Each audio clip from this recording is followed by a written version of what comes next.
Oh, gotcha. So you know, spend about a week on this thing, so right there we're a little more embrace around it. So yeah. Very interesting.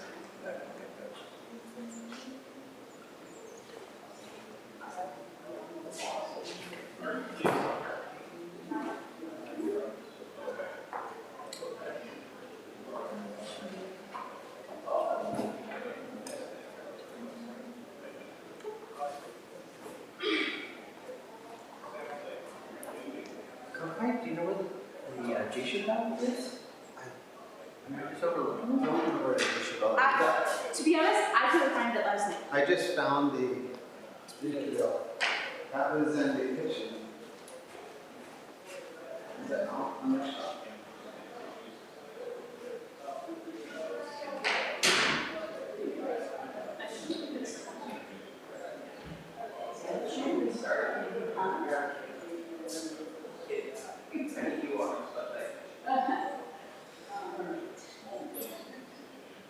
I'm not sure what she is. There we go. Neil's not sure. Sure, because it's cheating. And she just got over kids.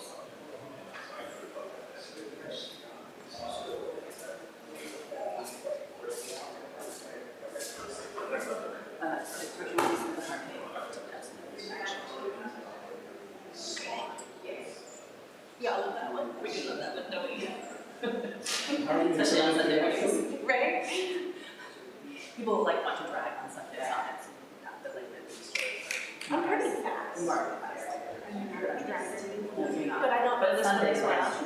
Yeah. No matter what the email is, Sunday.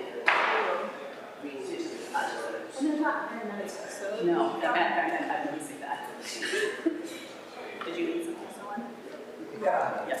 So I'm glad to hear that it's on the neck. It's on the Yes. Nope, we couldn't find it. The G-shot is on the G-shot. It's in the kitchen. We could not find it. I know where it is. Such a minute. It's in the kitchen. In the kitchen too? It's in the kitchen. Weird. Sorry. Yes. Okay. There's certain recipes that need that. Yeah. So how many teachers are there? Okay. Yeah, I'll put it down. Got it. And then put them back. Yeah. No, but you're the. Real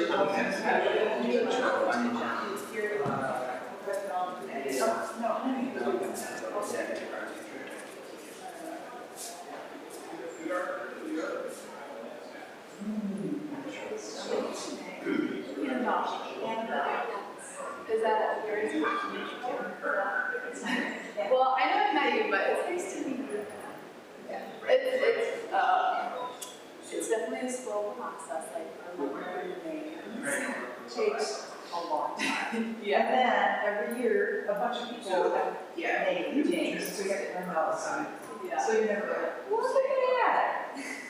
Oh, how fun. I didn't realize they were actually coming, but. They really are. There's candles in them, and there's like a little Buddha in that one. Buddha and a lotus blossom. Oh, that's so cool. Nice one.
Because that's the only one that's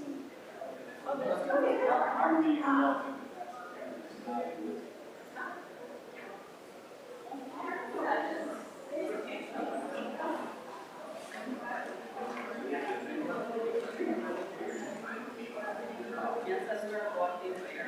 And then there's two on the last one.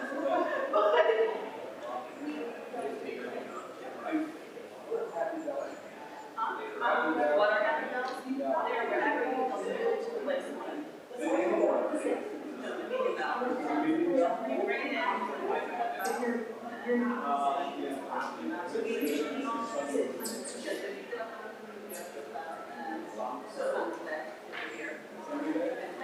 And then say, we sit down, but we're getting more of our energy. And not have work.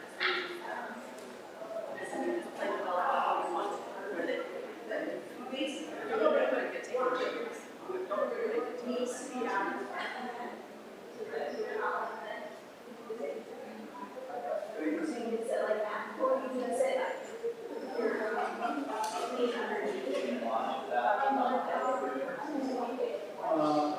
It's like really, Oh, can I talk about that?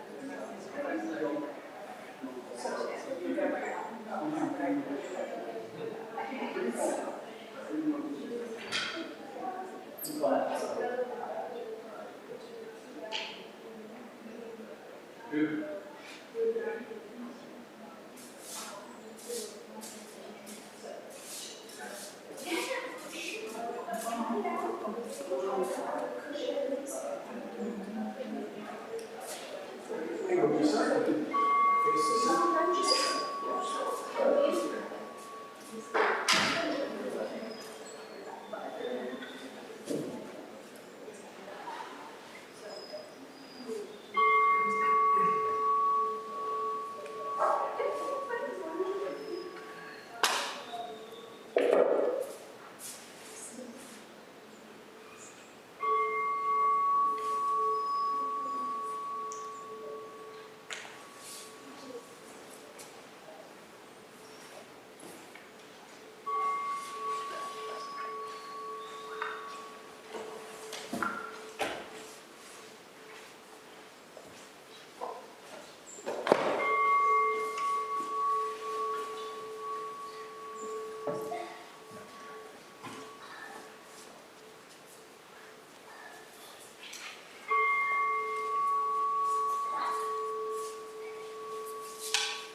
to the Buddhist temple in Toledo. Please be seated for this morning's liturgy. We will begin on page 2.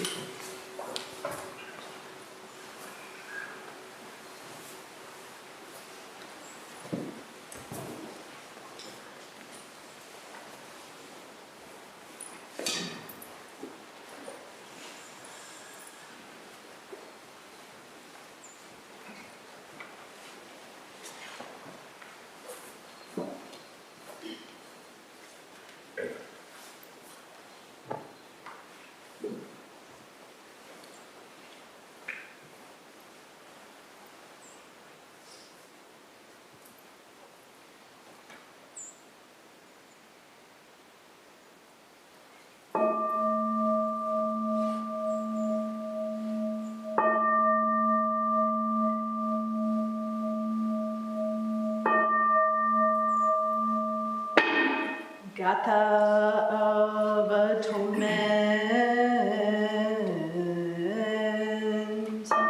all evil karma ever committed by me, sense of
Refuges.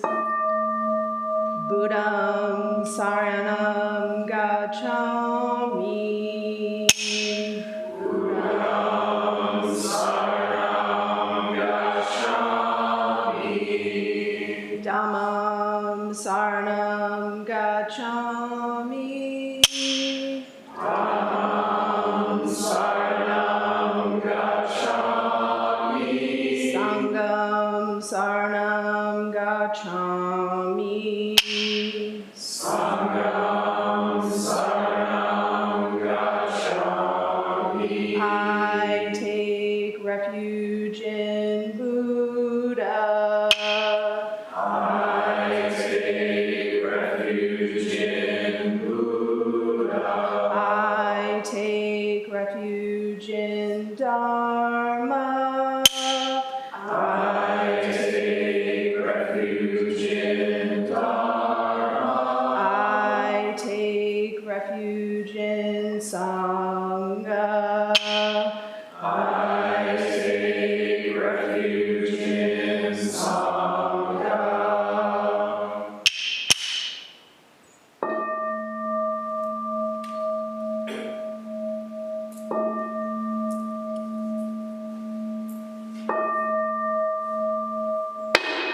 The 5 remembrances. I am of the nature to grow old.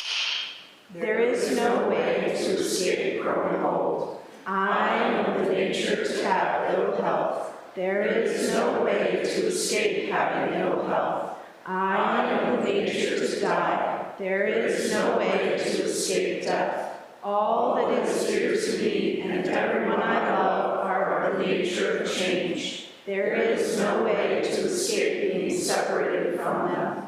My deeds are my closest companions. I am the beneficiary of my deeds. My deeds are the ground on which I stand. I am of the nature to grow old. There is no way to escape growing old. I am of the nature to have ill health. There is no way to escape having ill health. I am of the nature to die. There is no way to escape death. All that is dear to me and everyone I love are of the nature of change. There is no way to escape being separated from them. My deeds are my closest companions. I am the beneficiary of my deeds. My deeds are the ground on which I stand. I am of the nature to grow old. There is no way to escape growing old.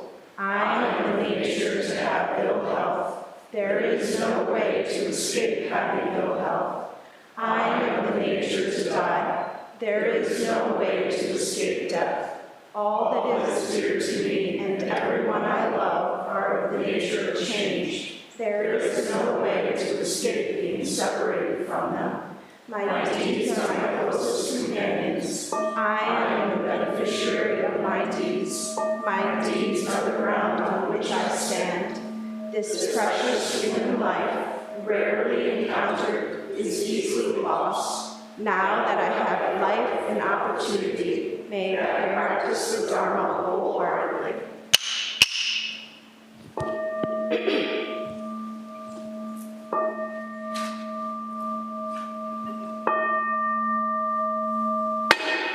Mahayana Refuge. In my heart, I take refuge in Buddha, Dharma, and Sangha. May I liberate suffering beings and bring them to great joy. May the compassionate spirit of love grow within me, that I may actualize the great way. In my heart, I take refuge in Buddha, Dharma, and Sangha. May I liberate suffering beings and bring them to great joy. May the compassionate spirit of love grow within me, that I may actualize the great way. In my heart, I take refuge in Buddha, Dharma, and Sangha. May I liberate suffering beings and bring them to great joy. May the compassionate spirit of love grow within me, that I may actualize the great way. Invocation of the lineage. I give thanks for the guidance of my teachers. For the lineage of teachers before them, I give thanks and offerings for their devoted practice of generosity, moral discipline, patience, joyful effort, concentration, wisdom, skillful means, unshakable vow, spiritual powers, and awakened awareness for my benefit. May their years of life be lengthened, may their vows be completely realized, and may I cultivate these perfections with their guidance. 7 practices of the Bodhisattva. I bow down in body, speech, and mind. I offer the best I have to give, both real and imagined, to fill the space between us. I regret and purify all transgressions. I rejoice in all virtues. I request you to remain until total enlightenment. I request wise and compassionate guidance. I dedicate my merit for the sake of all beings. Generating love and compassion, may all sentient beings be free from clinging and hatred. Being close to some and distant from others, how wonderful it would be. May this be accomplished. I will free them from clinging and hatred. Bless me to accomplish this. May all sentient beings enjoy happiness and the causes of happiness. How wonderful it would be. May this be accomplished. I will bring them happiness and the causes of happiness. Bless me to accomplish this. May all sentient beings be freed from suffering and the causes of suffering. How wonderful it would be. May this be accomplished. I will free them from suffering and the causes of suffering.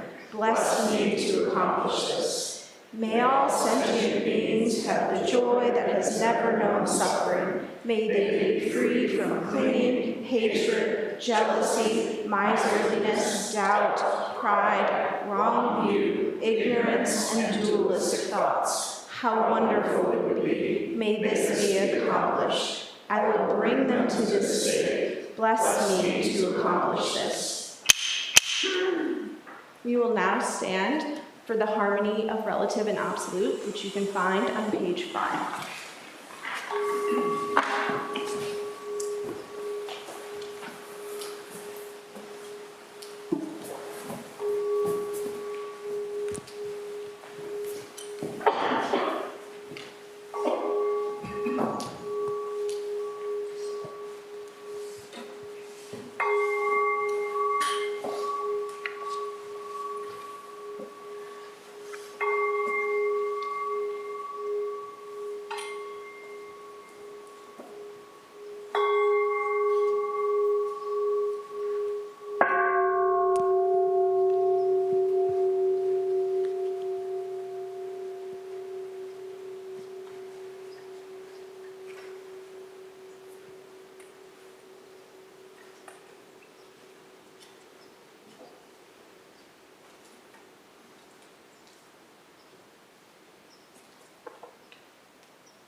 The harmony of relative and absolute.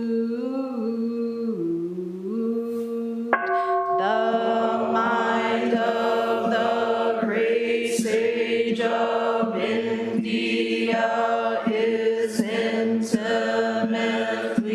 conveyed from west to east among humans. Beings are wise ones and fools, but in the way there is no northern or southern ancestor. The subtle source is clear and bright. The tributary streams flow through the darkness. To be attached to things is illusion. To encounter the absolute is not yet enlightenment.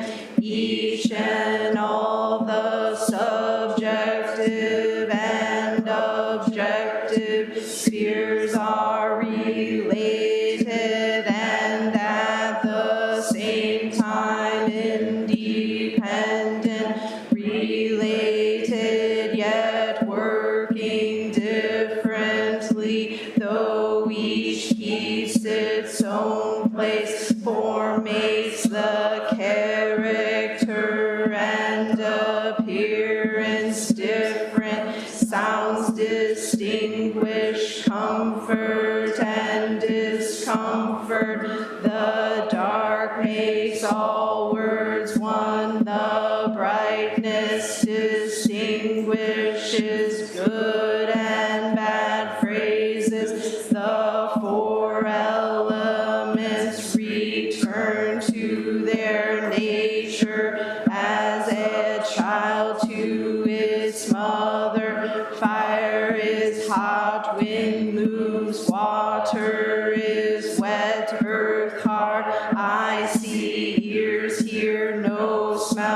tongue tastes the salt and sour. Each is independent of the other. Cause and effect must return to the great reality. The words high and low are used relatively. Within light there is darkness, but do not try to understand that darkness. Within darkness there is light, but do not look for that light. Light and darkness are a pair, not one, not two, like the foot before and the foot behind. In walking, each thing has its own intrinsic value and is related to everything else in function and position. Ordinary life fits the absolute as a box and it's lit. The absolute works together with the relative, like two arrows meeting in midair. Reading words, you should grasp the great reality. Do not judge by any standards. If you do not see the way, you do not see it, even as you walk on it. When you walk the way, it is not near, it is not far. But if you are confused, mountains and rivers block your way. I respectfully urge you to study the mystery. Do not pass your days and nights in vain. Infinite realms of light and dark convey the Buddha mind, all that is, and we ourselves come forth in perfect harmony. We offer this sincere and devoted practice for the many beings of the 6 worlds and dedicate it in grateful thanks to the strength and sound practice of the great Heartland Sangha and its teachers. May our virtuous actions be clear from all interferences, and may our vows be fully realized. We especially dedicate these merits to all those who are affected by injustice, cruelty, calamity, and war, as well as Michael, Mallory, Dick, and Griffin at the time of their deaths, Cindy and Graham at the time of their transitions, Suju, Soke, Roger, Jigen, Mado, Debbie, and Wayne. May they find healing and peace. We also dedicate these to those whose names we hold in the silence of our hearts, as well as those names we now voice aloud.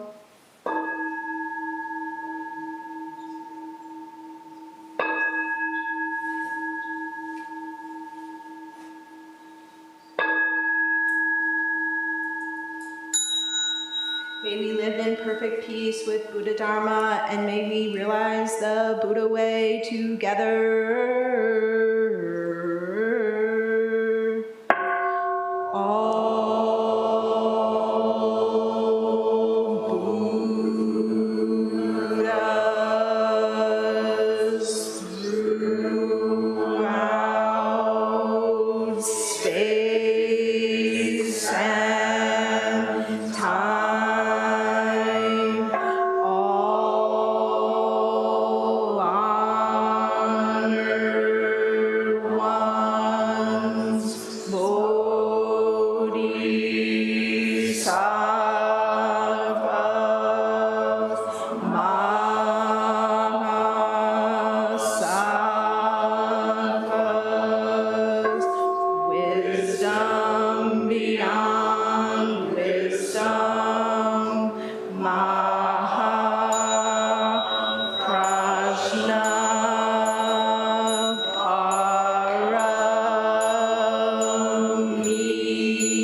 prepare for Zazen.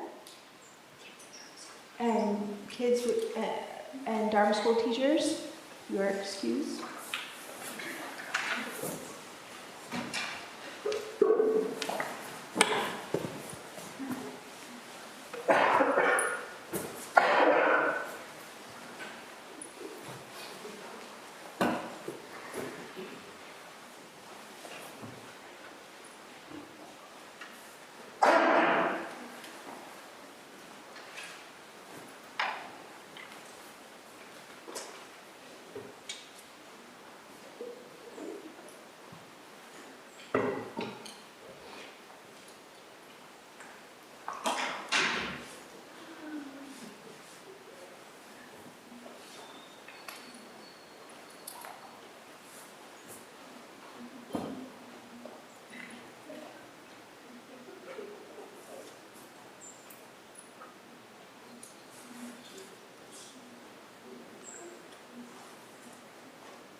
Please stand for King Head.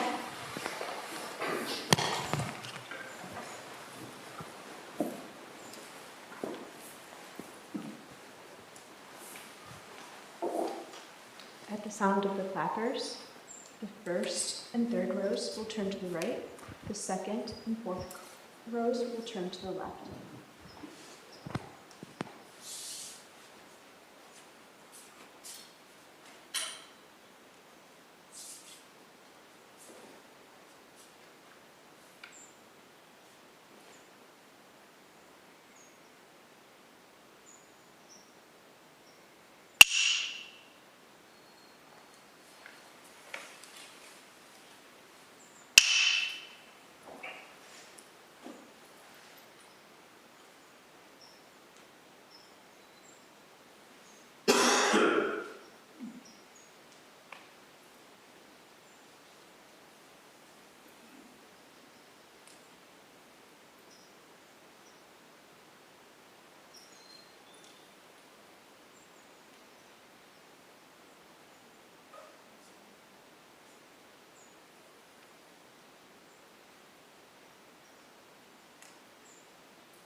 We will now recite the Song of Covenant, found on page 8.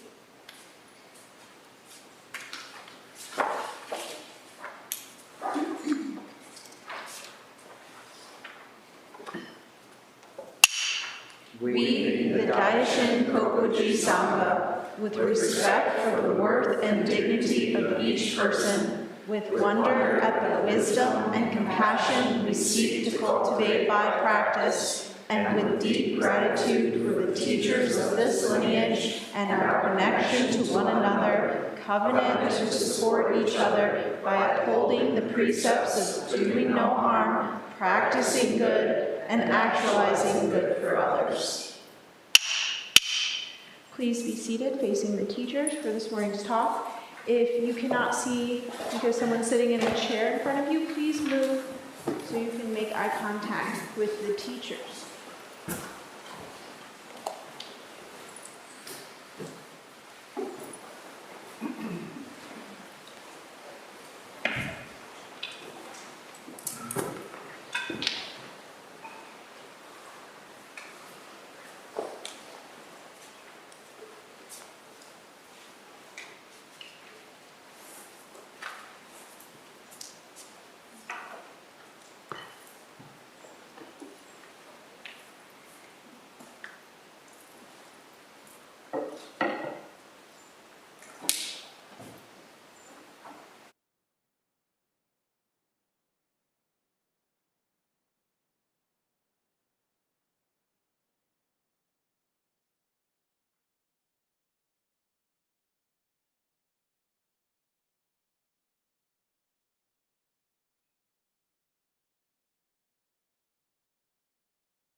Gatha on opening the sutra.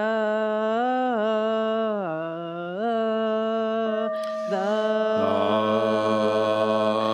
Dharma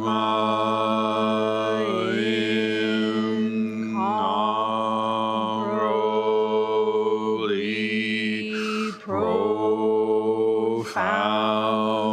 and infinitely subtle is rarely encountered even in millions of ages. Now we see it, hear it, receive and maintain it. May we completely realize the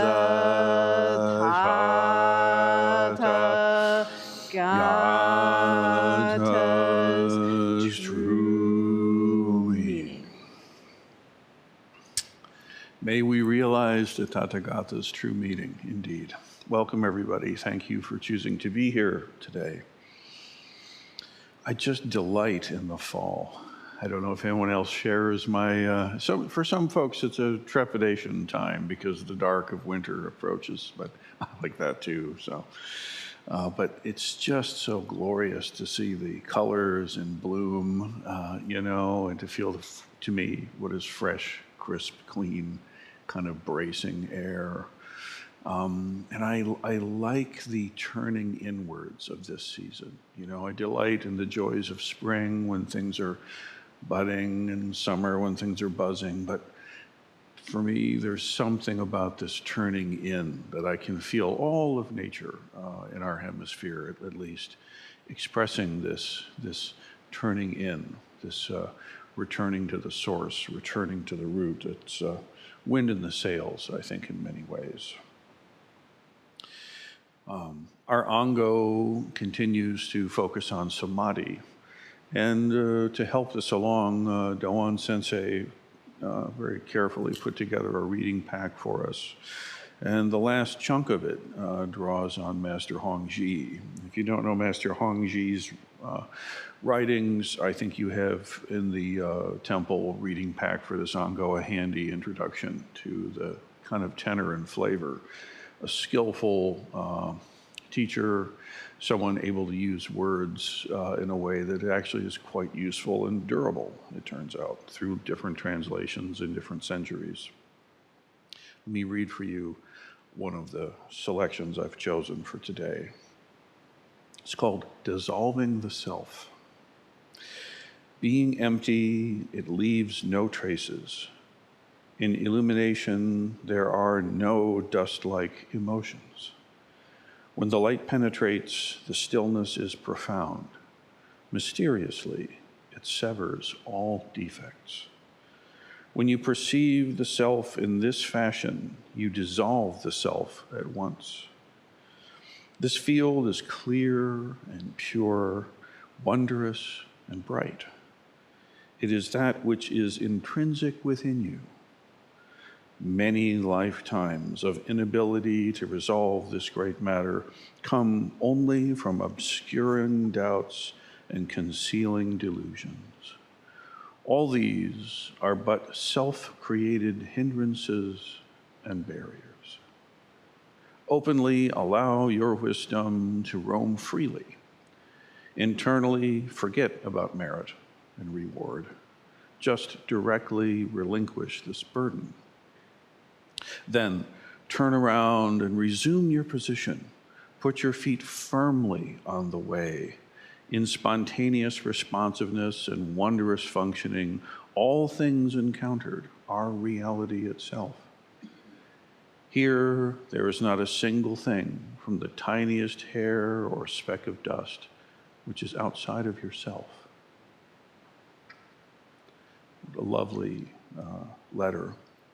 Now, it's important to know that these are written to specific people, students, people asking for teachings. Now, to the title, Dissolving the Self. This can actually be a very problematic, area, believe it or not. It's very easy to do this badly. I often say it's like the blues, you know, it's very easy to play the blues badly. To really play the blues is something else, right?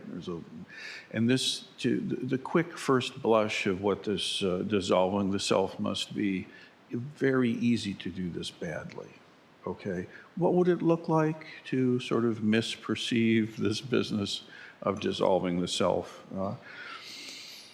Well, you might get the idea, I hope you don't, but you wouldn't be the first to get the idea that, you know, the self must be some kind of enemy. The self is problematic. The self must be conquered. That's what this is about. No. That's not the case. But you might also feel that, okay, the goal, therefore, must be self-annihilation. That must be what this is about. I mean, after all, it says dissolving the self. What else would that be? Clearly, the whole point of the Master's teaching is to annihilate yourself.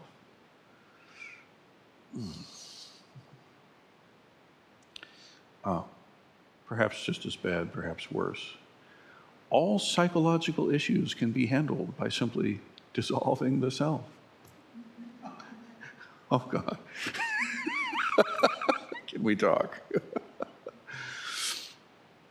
Because you see, there's a certain kind of there's a moment in one's practice, which I hope to elucidate somewhat usefully today, where the healthy version of what this is pointing to is actually possible. And that healthy version of it has nothing to do with seeing yourself as an enemy or trying to annihilate yourself or trying to dump all your psychological issues, great, small, or in between, into the abyss of no self. No, dear one, please. This is not what the teachings are pointing to. And frankly, partly, it's not just our culture and our time. The wisdom end of the tradition is strong magic, and it has to be approached humbly, and you have to have the preliminaries well in place, or else it can be very dangerous, this dissolving the self. I mean, there's been a lot of folks that you can imagine that I've run into that have reached out, that have been, let us say, alone spiritually with no mentor, guide, or tradition, and yet they are avid readers and they get a hold of something like this and they read it and it says, dissolve the self. Yeah, that's the stuff. And boom, they're going to go right off in a very unhealthy direction, more likely than not. Far more likely than not, because the preliminaries aren't in place and they don't even know it. Because how would you? Because you see, this is a specific medicine for a specific patient that has a specific genome and situation and pathology set. It's really like that. The teacher is addressing a specific person.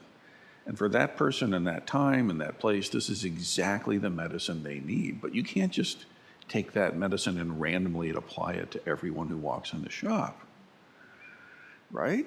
And so what we don't tend to understand is Westerners, folks who maybe haven't encountered this kind of thing before, we don't really understand the broader context of the practice and the tradition. See, one does not simply go to the pharmacy and ask for a medicine. Well, which one and why? And dosage matters, right? And let's watch what's happening and see if we need to adjust this. I mean, this is common sense when you can touch and feel and see it, right? And it is no less so in the spiritual realm. That's what a teacher is. We consider the Buddha to be a physician and a teacher, but a teacher of healing medicinal practices that have to be understood in their actual context. It makes sense, right? And if you don't know that, well, you can steer yourself into some trouble. And one of the saddest things I think that Sensei and I encounter in our roles as teachers is there are some folks that really kind of cobble together a kind of random hodgepodge of insights and understandings that are half clear at best, and they cling to them ferociously. And anything when they encounter the living wisdom tradition itself, if the living wisdom tradition doesn't match their preconceived ideas, the tradition must be wrong. And this is one of the most difficult students to work with. Absolutely, it's one of the most very difficult mental imprisonments, right? So that said, let's see what a healthy version of this actually might be. Dissolving the self. See? I mean, one more thing on that. I remember when I was studying Western monasticism and Thomas Merton, and I was studying the talks that he gave to the novices when he was novice master, right? And the Trappists are known for silence and contemplation and fasting. That's kind of their jam, at least it used to be. And he was talking to the novices and he was saying, when a young, potential novice comes into the monastery, before they get into anything like fasting, we need to give them 3 good squares a day and get them healthy and strong first. Then we can talk about fasting. And he goes on to talk about what we would say today is a dysfunctional or unhealthy relationship to food. He didn't have that language, it was quite a while ago, but basically someone needs to have a good, clean, healthy relationship with food and nutrition and sleep and all these things. And now we can talk about fasting as a spiritual practice, right? And it's kind of the same thing here with dissolving the self. You really need to have some good self-esteem going. You really do. You have to like have some at least a good solid baseline of a healthy self-sense, right? Some functional, I mean, we all have our ticks and wiggles for sure, but like a good enough, solid, stable sense of self. And if one doesn't have that, the tradition has ways to provide for its nurturance. And we should embrace those. For example, the moral teachings of the precepts, right? Like actually doing bad shit is not okay. It's not okay, right? It's just not. Well, there's no self anyway, so no. Bad Zen student, no. Sit. Stay.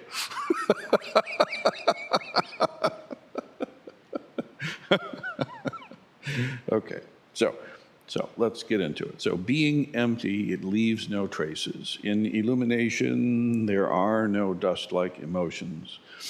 When the light penetrates, the stillness is profound. Mysteriously, it severs all defects. When you perceive the self in this fashion, you dissolve this self at once.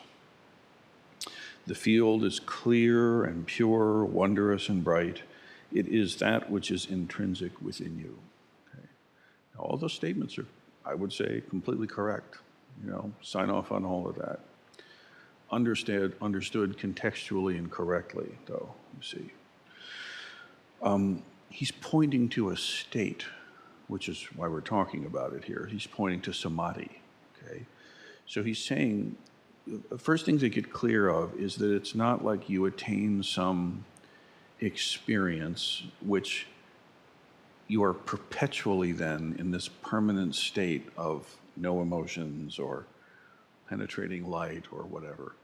It isn't like that. All states are impermanent, right? Every emotion you've ever had, every feeling you've ever had, every sensation of the body, it's all the same, right? In all states of mind, including samadhi. So what we do is embrace reality and we embrace impermanence, right? And yet, okay, there are some very useful states.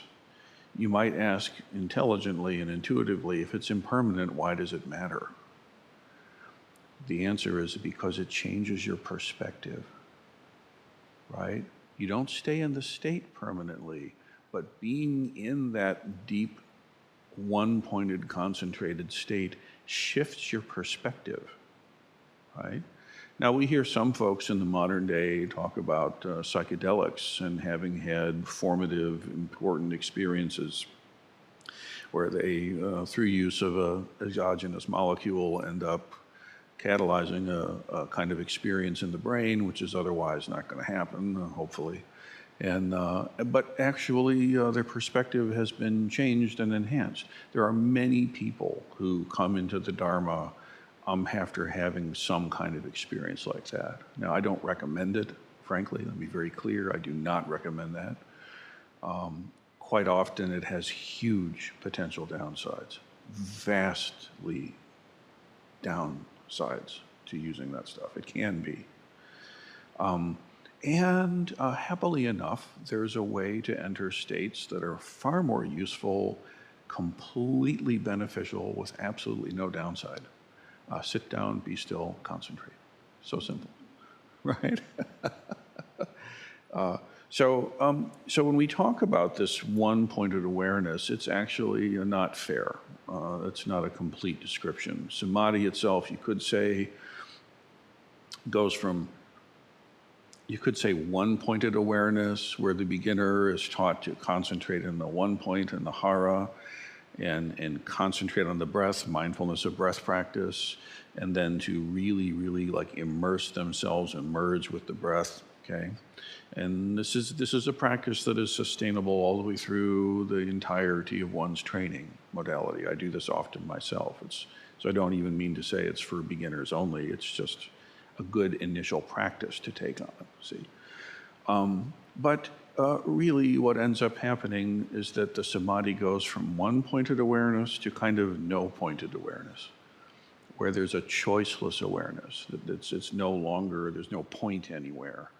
But it's not a blacked out stupor, right? It's like a supra-conscious way of being.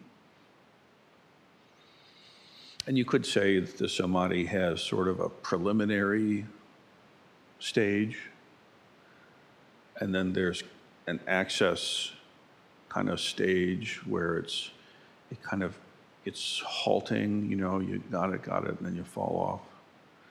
And then there's a true absorptive stage, a true absorptive concentration. So something like that. So the struggle that people have when they come into practice is actually getting up to that preliminary concentration stage.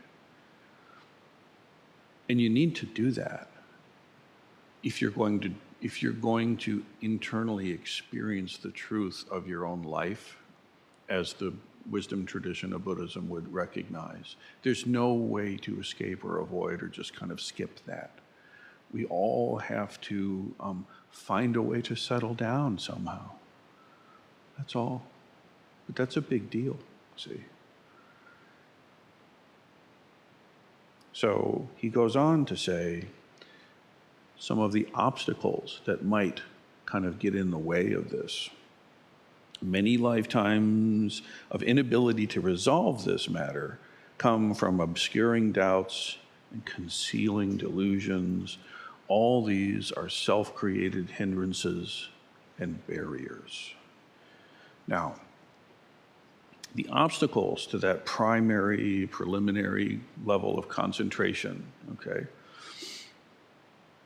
they are very clearly elucidated by the Buddha. A common framing of these goes by the term the 5 hindrances, right? And these 5 hindrances are basically kind of the grist for the mill. This is the stuff that we have to kind of work through. Now, some of these you may feel are more kind of your wheelhouse than others, but we all deal with all of them, okay?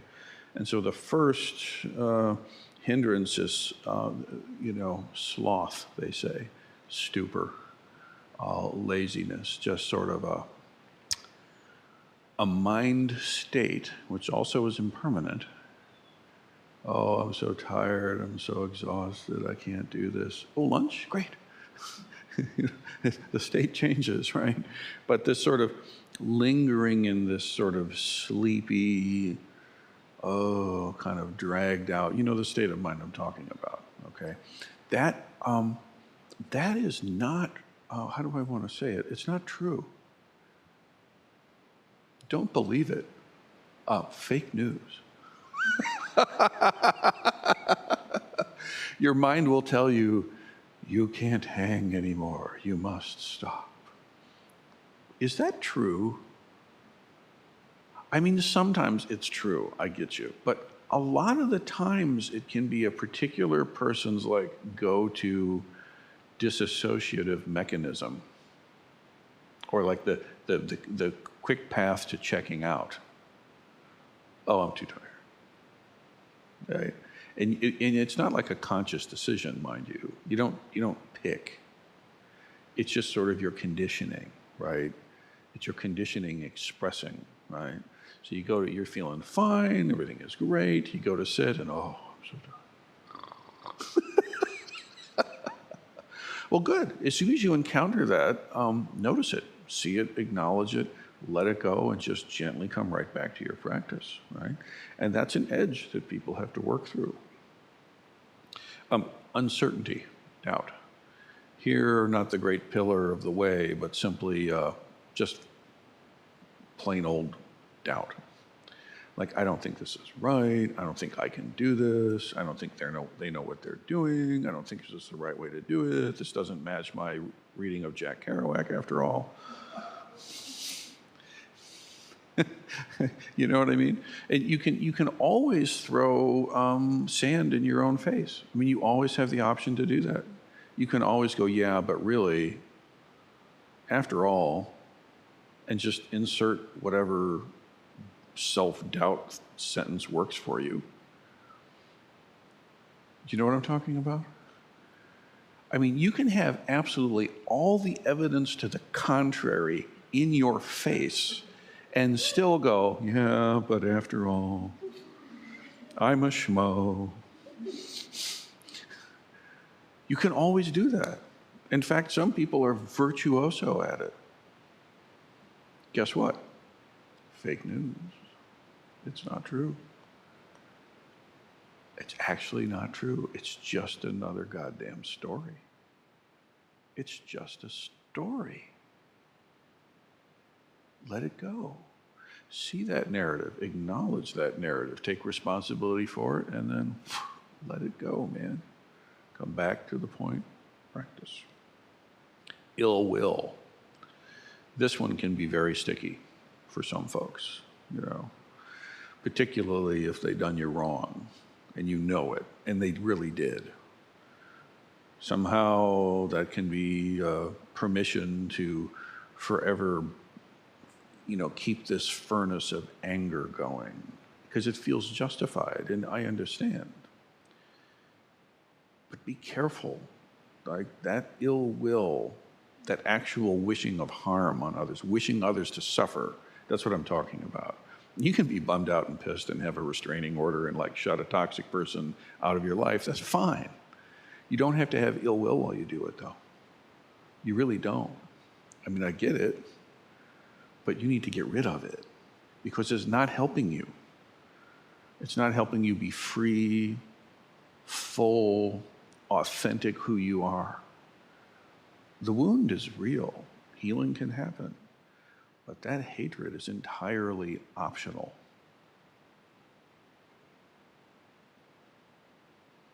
My mind goes to the image of the Balrog.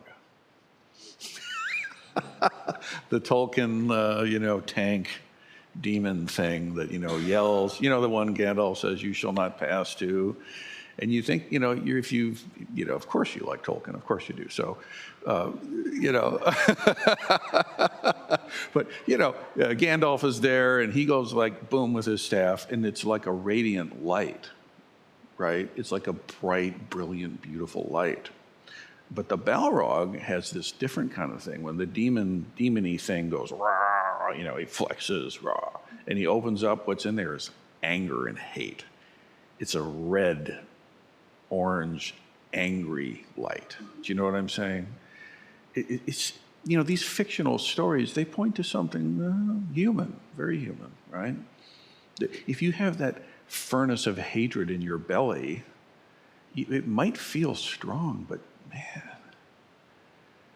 there's cleaner ways. There's better fuel to burn, okay? Just, even if it makes you feel strong and you feel righteous about it, I understand, but please try to just bring the ill will down.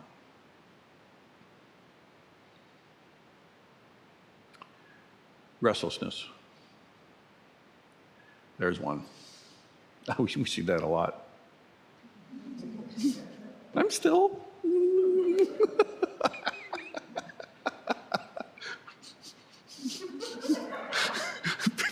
I mean, it's crazy. Sometimes I'll come out at session and like, how's everybody doing? Oh, well, they're working with it. That's good,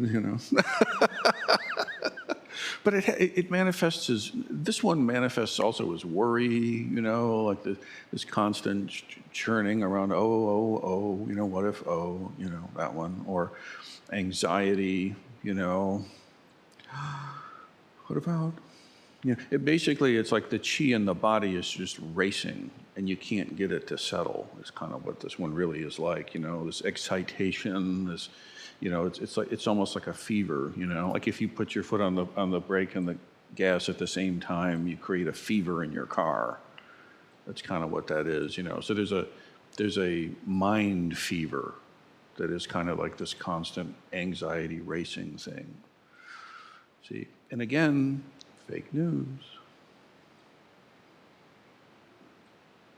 Because when you're in it, it feels so real, right? I mean, when you're in that state, it just feels like there's nothing more true than this. In the same way, when you're actually depressed, you feel like there's just never going to be a smile again, you know. But it's not really true, is it? It's really not. If you can kind of step back a little bit and actually observe your mind impartially, you see that it's a sensation that's arising in the mind field. That's kind of a loaded word, isn't it? The mind field. It's the field of mind, you know, the field of awareness, right?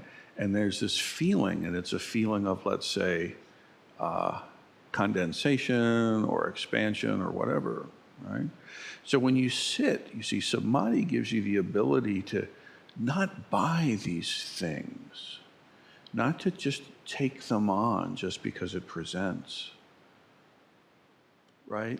Just because a feeling of I don't know, worry is kind of part of the landscape of your awareness doesn't mean you have to play with it.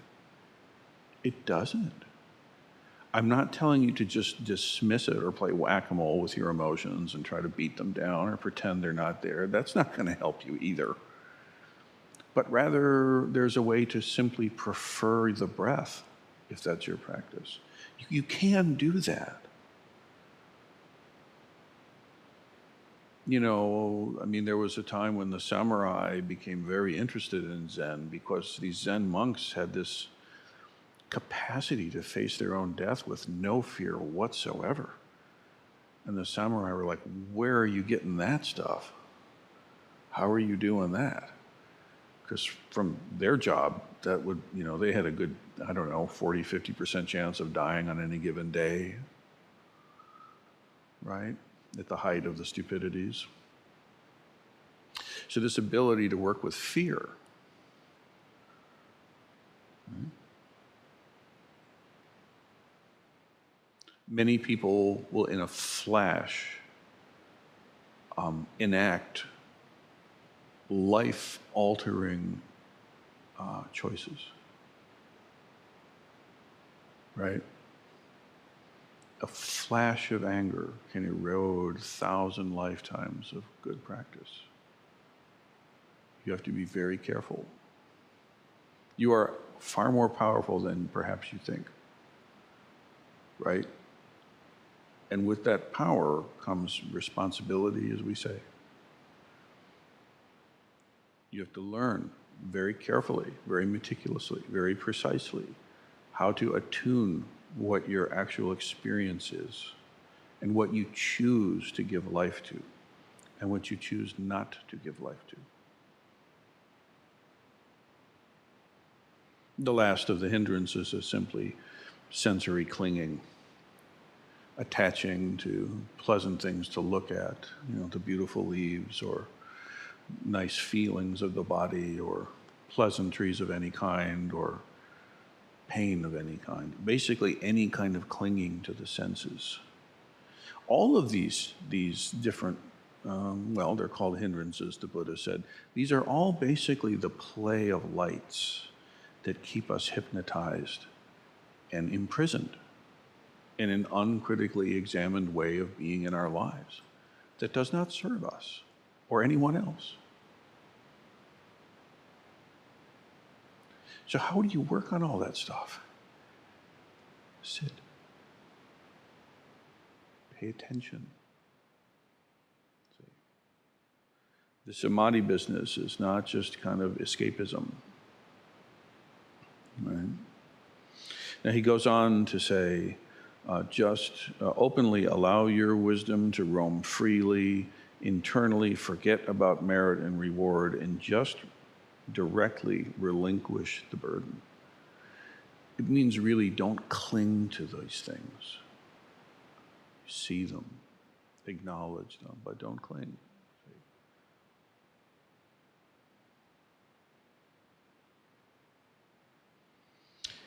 Then turn around and resume your position.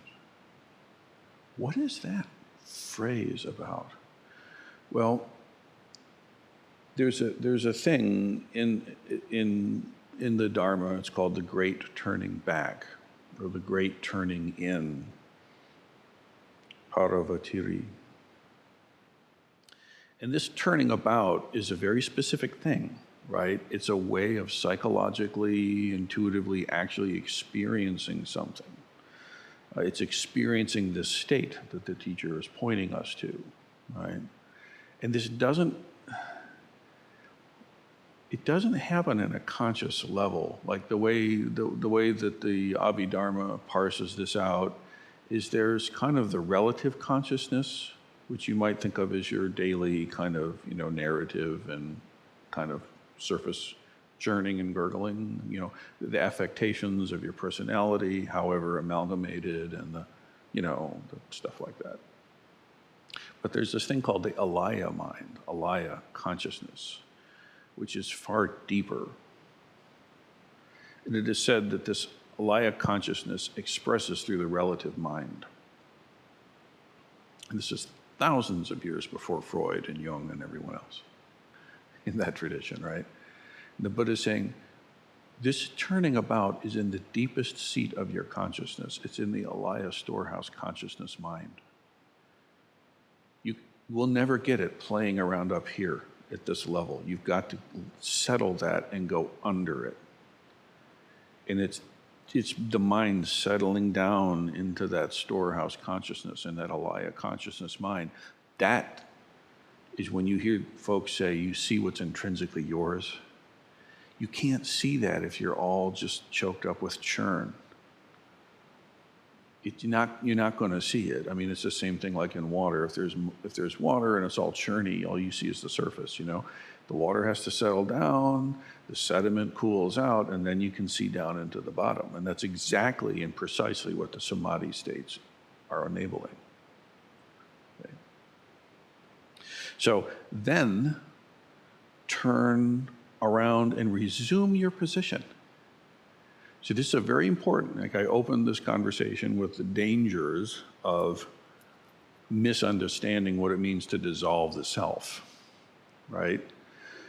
That is not the end goal or the end game or the end product, is that you just end up like no self, no emotions, no feelings, trying to be a Vulcan or something. Inappropriate, not it.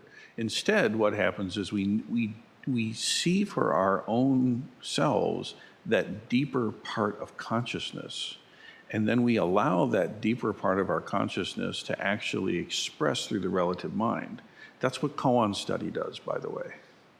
That's how it works. Koan study is training to allow that alaya consciousness to actually get up and respond through the relative mind. So you don't take a koan and solve it. It's just, that's not what koan, they're not puzzles. They're prompts. Respond to this. And if any response you come from that's up here in the froth is not it.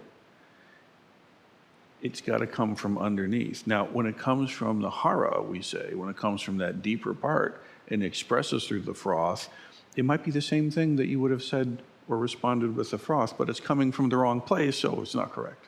Ring, ding, ding, ding, ding. And it shows. It shows. And thank goodness it does. That means we can work on this shit, right? It's amazing. It's really great. So this can be very burdensome to the koan student because, you have this, have I overstated? Because your intellect is saying, I got this, and you're doing it, and it's like, how can that be wrong? And it's all up here, right? And then you make a mistake. This is kind of I don't want to say a rookie mistake, but kind of, where you think that, okay, the wrongness means I've got to think something else. And then you start checking the boxes of things that you thought about the koan, and well, it's not this, it's not this, it's not this, it's not this, it's not this. Meanwhile, your alaya consciousness is like, hello? Hello? I'm busy thinking.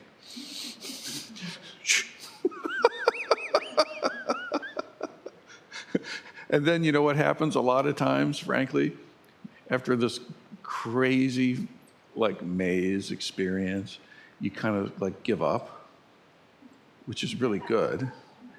You exhaust all that shit, you give up, and then you finally sink in, and then out it comes. It's probably not very different from the first response you had, but it's coming from the right place now, right? And why that matters is because the whole thing here is for you to access the true self and actually live out of it. It's not to get into some goddamn formless, blissed out state or trance blacked out state and just not deal. That is not good enough. Never has been, never will be. That doesn't help you, okay? That is not what samadhi is.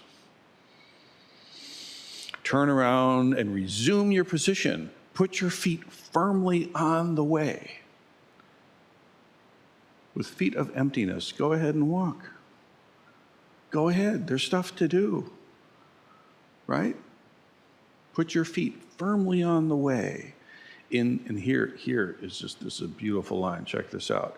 In spontaneous responsiveness and wondrous functioning, all things are encountered are reality itself.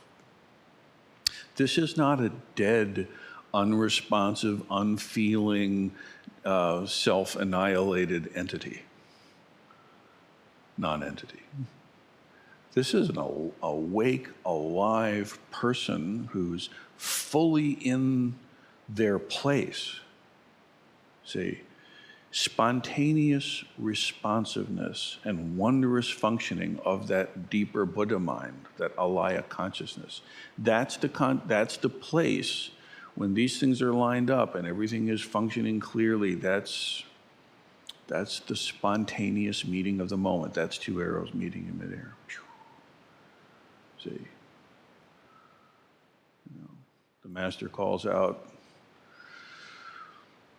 to the student, Jisha, yes? Bam, that's it. The Teisho's done. What happened? Well, it depends what you've seen. What you can see, it depends on what you've seen.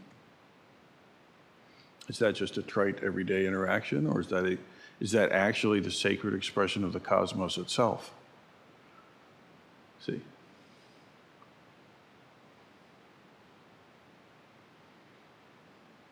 Here, there's not a single thing, from the tiniest hair to a speck of dust, that is outside yourself. See? And that's what's realized.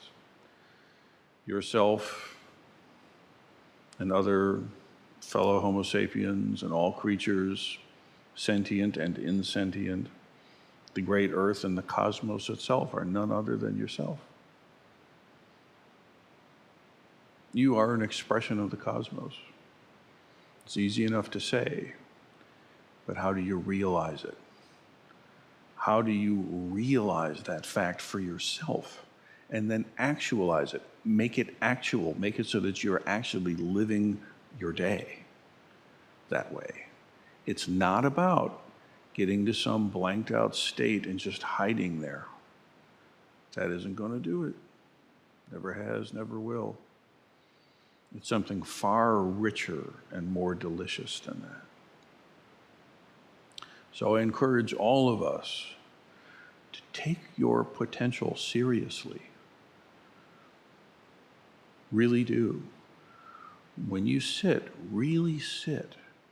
Don't just kind of gut it out and kind of get through it or get it done because you think, Buddha's watching and you're supposed to, or some story.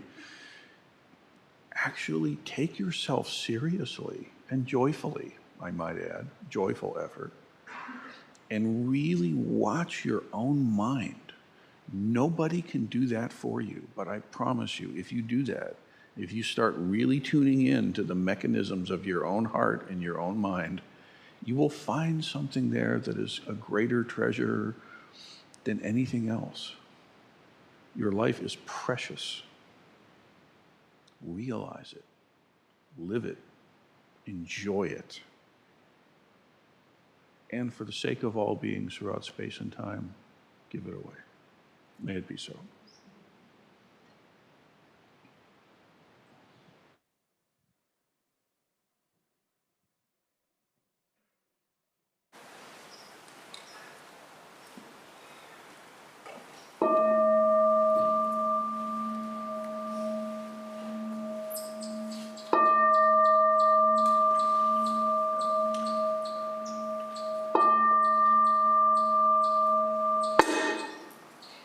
Beings are numberless.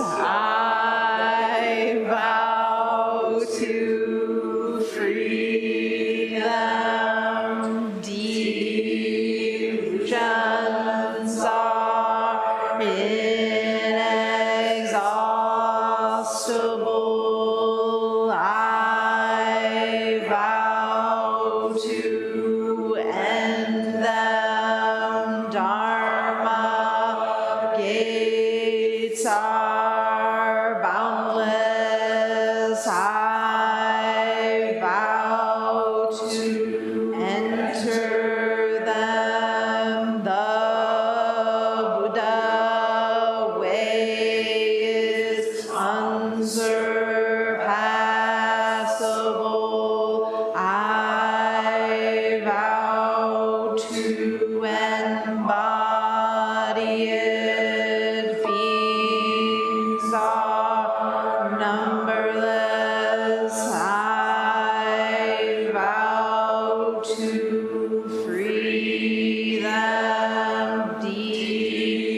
Delusions are inexhaustible. I vow to end them. Dharma gates are boundless. I vow to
Thank you, everyone, for coming today and practicing with us.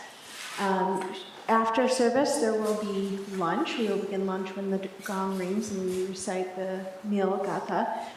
Is there any announcements today?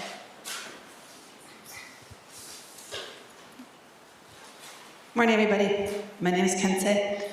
I just want to remind everybody about 2 events coming up this week. Thursday night is the White Tara Sadhana for all those who identify as women this time. And Saturday is a big teaching retreat day, 9 to 5. There'll be lunch provided by our Temple Tenzo.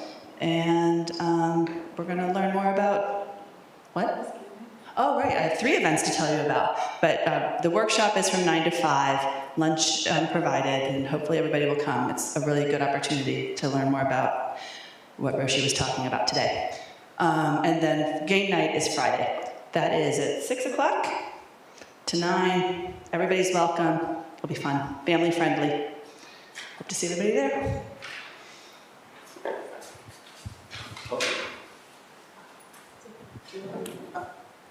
Hi, my name is Bujo.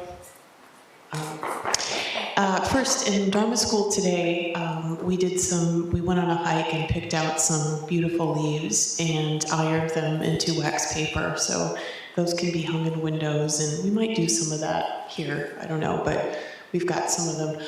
Also, I wanted to let everyone know, there is a group called the Multi-Faith Council of Northwest Ohio. Many of you are aware and have participated in things that we've done with them from in the past. And I am on an advisory council to that group, and we met last week in the light of the war and atrocities going on in Israel and Gaza, and we decided that we wanted to hold a peace gathering in a very timely fashion. So there is actually a peace gathering on Tuesday, so in 2 days, this Tuesday at 7 p.m. at the Unitarian Church on Glendale, the First Unitarian Church. And I'm right now the sole Buddhist representative to that, and because it's so last minute, not a lot of people can participate. So if anyone is interested in either just showing up and being part of it, or in helping do our portion, which I haven't even quite figured out yet. They're aiming to get that solidified tomorrow morning. Come see me kind of immediately after this and let me know. 7 p.m. Tuesday, yeah, thank you. Thank you for your practice.